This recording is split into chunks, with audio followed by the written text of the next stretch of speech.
दोस्तों ज़रा सोचिए, एक ऐसा देश जो पूरी तरह से बाहरी कर्ज़े पर निर्भर है, वह बिना किसी ठोस कारण के आईसीसी जैसे बड़े टूर्नामेंट का बहिष्कार की बात कैसे कर सकता है।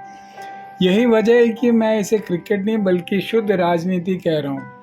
हाल के दिनों में बांग्लादेश की मोहम्मद यूनुस के नेतृत्व में कार्यवाहक सरकार बनने के बाद पाकिस्तान को बांग्लादेश में एक नया दोस्त मिल गया है और तब से दोनों देश एक दूसरे को खुश करने की राजनीति कर रहे हैं। कुछ समय पहले बांग्लादेश क्रिकेट बोर्ड ने विश्व कप के बहिष्कार की धमकी दी थी। उन्होंने सुरक्षा कारणों का हवाला देते हुए मांग की थी कि उनके मैचों का वेन्यू भारत से हटा के श्रीलंका किया जाए, जबकि टूर्नामेंट शुरू होने में बहुत कम समय बचा था और आखिरी वक्त पर यह बिल्कुल भी संभव नहीं था। इसके बाद आईसीसी ने कई बैठकों में बीसीबी को भरोसा दिलाया कि खिलाड़ियों की सुरक्षा के लिए हर संभव कदम उठाए जाएंगे।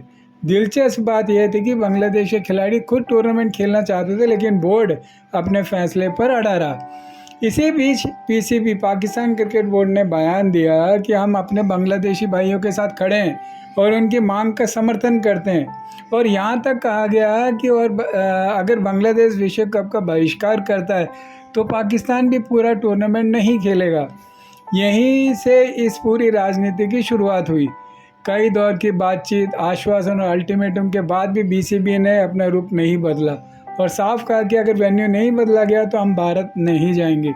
क्योंकि विश्व कप बेहद करीब था, इसलिए आईसीसी ने बांग्लादेश की मांग को खारिज कर दिया और उनकी जगह स्कॉटलैंड को टूर्नामेंट में शामिल कर लिया।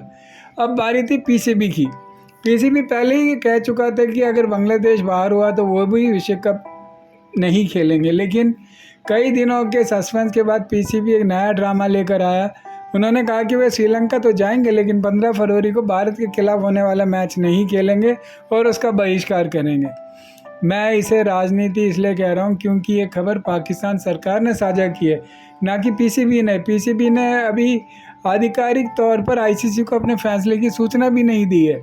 ये बयान देकर पाकिस्तान सरकार जानती थी कि बांग्लादेश खुश हो जाएगा, पाकिस्तान सच्चा भाई है वाला नैरेटिव बनेगा।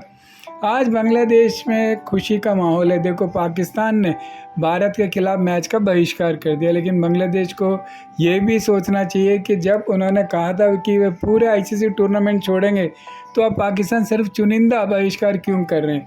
पीसीबी बहुत अच्छे से जानता है कि आईसीसी दबाव बनाएगा, बैठकें होंगी, आर्थिक नुकसान और प्रतिबंधों की बात होगी, और उसी दबाव का बहाना बनाकर पीसीबी अंत में ये कहेगा कि हमारे पास कोई विकल्प नहीं था, हमें भारी नुकसान होता और दबाव था, इसलिए हमने मैच खेलने को तैयार हो गए। यानी सांप भी मर गया और लाठी भी नहीं टूटी। बांग्लादेश भी खुश, पाकिस्तान भी खुश। अब कुछ लोग भारत के चैंपियंस ट्रॉफी वाले फैसले का उदाहरण दे रहे हैं। मैं इसे एक बार फिर साफ करना चाहता हूँ। भारत ने टूर्नामेंट से काफ़ी पहले आईसीसी को सूचित कर दिया, जब पाकिस्तान अपने स्टेडियम बना रहा था, कि हम पाकिस्तान में नहीं खेलेंगे। उसी समय बीसीसीआई और पीसीबी के बीच ये समझौता हुआ था कि दोनों देश एक दूसरे के खिलाफ मैच न्यूट्रल वेन्यू पर खेलेंगे, चाहे कोई भी होस्ट हो। भारत ने किसी भी मैच का बहिष्कार नहीं किया और सभी मैच खेले। इसके बाद हमने एशिया कप 2025 भी खेला है। जहाँ तक मोहसिन नकवी से हाथ ना मिलाने या उनसे ट्रॉफी ना लेने की बात है, कृपया समझिए कि मोहसिन नकवी एक ऐसा राजनेता भी हैं, और उन्होंने ऑपरेशन सिंदूर के दौरान अपने ट्विटर अकाउंट, एक्स अकाउंट पर भारत और भारतीय सेना के खिलाफ कई आपत्तिजनक बयान दिए थे। बीसीसीआई ने अनुरोध किया था कि ट्रॉफी किसी अन्य गणमान्य व्यक्ति के हाथों दी जाए, लेकिन उस अनुरोध को स्वीकार नहीं किया गया। इसलिए अब इंतज़ार करिए और देखिए, जैसे ही आईसीसी पाकिस्तान के साथ बैठकें शुरू करेगा, पीसीबी एक नया बयान लेकर जल्द आ जाएगा। आर्थिक नुकसान और टूर्नामेंट की भावना को ध्यान में रखते हुए हम भारत के खिलाफ मैच खेलने को तैयार हो गए। ये पूरा मामला क्रिकेट नहीं दोस्तों, शुद्ध राजनीति है। तो दोस्तों, आप क्या सोचते हैं इस पूरे वाक़या को लेकर?